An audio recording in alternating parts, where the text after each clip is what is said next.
Hi అండి, అందరికీ నమస్తే. Welcome back to our channel Hannu Geetu world. ఈరోజు హన్ను గీతు వరల్డ్ కిచెన్లో దసరా నవరాత్రులలో 5వ రోజు ప్రసాదమైన దద్దోజనాన్ని ఈజీగా కమ్మగా అసలు గట్టిపడకుండా ఏ విధంగా చేయాలో చూపించబోతున్నాను. దద్దోజనం అనేది చాలా ఈజీగా అందరూ చేసుకుంటారు, కానీ ఈ చిన్న టిప్స్ పాటించడం వల్ల దద్దోజనం పొలవకుండా, అలాగే చేసినప్పటి నుంచి కూడా మనం తినే వరకు కూడా చక్కగా కమ్మగా గట్టిపడకుండా ఎలా చేసుకోవాలో క్లియర్గా మీకు చూపించబోతున్నాను. మరి ఈ వీడియోలోకి వెళ్ళే ముందు మా హన్ను గీతు వరల్డ్ ఛానల్ కనుక సబ్స్క్రైబ్ చేసుకోకపోతే ప్లీజ్ సబ్స్క్రైబ్ చేసుకొని చూడండి. అలాగే మరిన్ని మంచి రెసిపీస్ కోసం, రాబోయే ప్రసాదాల కోసం పక్కనే ఉన్న బెల్ ఐకాన్ని యాక్టివేట్ చేసుకోండి. ముందుగా ఈ దద్దోజనం కోసం 1 కప్పు రైస్ని నానబెట్టుకోవాలి. ఇప్పుడు ఇందులో వాటర్ని పోసుకుని 2-3 సార్లు నీట్గా వాష్ చేసుకున్న తర్వాత 1 గంట సేపు నానబెట్టుకుంటే ఈ దద్దోజనానికి రైస్ అనేది పర్ఫెక్ట్గా ఉడుకుతుంది. దద్దోజనంకి, అలాగే కదంబంకి, కట్టు పొంగలికి ఇలా ముందుగా 1 గంట సేపు నానబెట్టుకున్న బియ్యంతో కనుక చేస్తే చాలా పర్ఫెక్ట్గా వస్తుంది. ఇప్పుడు నేను కుక్కర్లో వండుకుంటున్నాను కాబట్టి 1కి 2 చొప్పున వాటర్ని పోసుకుని మీడియం ఫ్లేమ్లో 4 విజిల్స్ ఉంచుకుంటున్నాను. 4 విజిల్స్ వచ్చి కుక్కర్లో ప్రెషర్ పోయిన తర్వాత అన్నాన్ని వేరే గిన్నెలోకి తీసుకుని, అన్నం చల్లారక ముందే ఒక గరిటె సహాయంతో కానీ, లేదంటే ఒక మ్యాషర్ సహాయంతో కానీ ఈ విధంగా మ్యాష్ చేసుకోవాలి. ఇలా చేయడం వల్ల దద్దోజనం అనేది చాలా స్మూత్గా వస్తుంది. ఆ దద్దోజనం ఎప్పుడు మెతుకులుగా ఉండదు. ఈ విధంగా స్మూతీ టెక్చర్తో గుజ్జుగా ఉంటుంది కాబట్టి మనం ఇలా మ్యాష్ చేసుకుని రెడీగా పెట్టుకుందాము. ఇది చల్లారే లోపల మనం స్టవ్ ఆన్ చేసుకుని ఒక కళాయిని తీసుకుని ఒక 4 టేబుల్ స్పూన్ వరకు ఆయిల్ని వేసుకుందాము. ఇలా ఆయిల్ వేడైన తర్వాత 1 టేబుల్ స్పూన్ పచ్చిశనగపప్పు, అలాగే 1 టేబుల్ స్పూన్ సాయమినపప్పు, కొద్దిగా అల్లం ముక్కలు చిన్నగా కట్ చేసుకుని వేసుకోవాలి. అలాగే 1 పచ్చిమిర్చిని చిన్నగా ముక్కలుగా చేసుకుని వేసుకుని, ఇది కొంచెం ఫ్రై అయిన తర్వాత కొద్దిగా జీడిపప్పుని ముక్కలుగా చేసుకుని వేసుకోవాలి.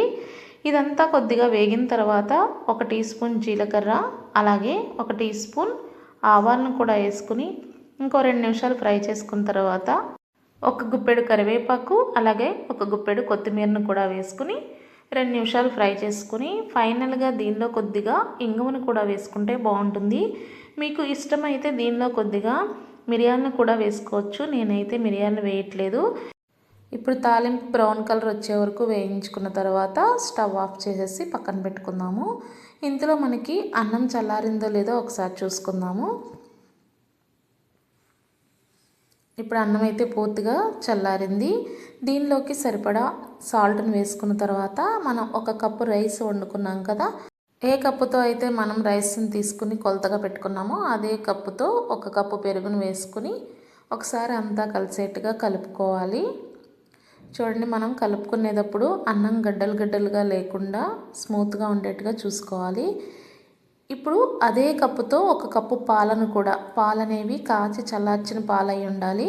కాచి చల్లార్చిన పాలను కూడా 1 కప్పు యాడ్ చేసుకున్న తర్వాత మొత్తాన్ని ఒకసారి ఇలా గడ్డలుగా లేకుండా నలుపుకుంటూ గరిటెతో కలుపుకోవాలి. చూసారుగా, కన్సిస్టెన్సీ అనేది చాలా లూజుగా ఉన్నట్లుగా అనిపిస్తుంది మనకి ఎక్కువైనేమో పాలని, కానీ ఒక 5 నిమిషాల తర్వాత చూస్తే మీకు బిగుసుకుపోతుంది. చూసారు కదా ఎలా బిగుసుకుపోయిందో. మనం తినే టైంకి ఇంకా గట్టిపడిపోతుంది కాబట్టి మనం కలుపుకున్నప్పుడే లూజ్గా కలుపుకోవాలి.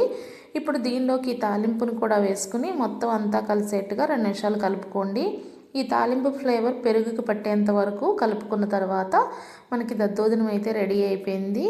ఇలా కలుపుకున్నప్పుడు కొంచెం కన్సిస్టెన్సీ లూజ్గా ఉన్నట్టుగానే కలుపుకుంటే తినేటప్పుడు పర్ఫెక్ట్గా ఉంటుంది.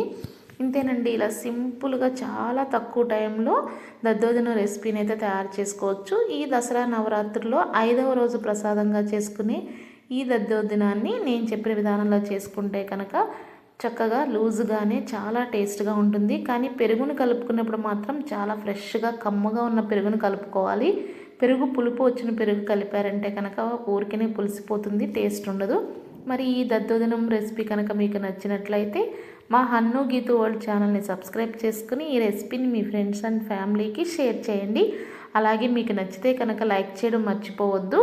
మీరు ఇచ్చే లైక్ వల్ల మాకు కొంచెం ఎంకరేజ్మెంట్గా ఉంటుంది. అలాగే మా ఛానల్ని ఒక్కసారి మీ ఫ్రీ టైంలో విజిట్ చేయండి. మరిన్ని మంచి రెసిపీస్ కోసం, ప్రసాదాల కోసం హన్ను గీతు వరల్డ్ ఛానల్ని ఫాలో అవ్వండి. Thank you for watching. Next ప్రసాదంతో మళ్ళీ కలుద్దాం. Bye bye.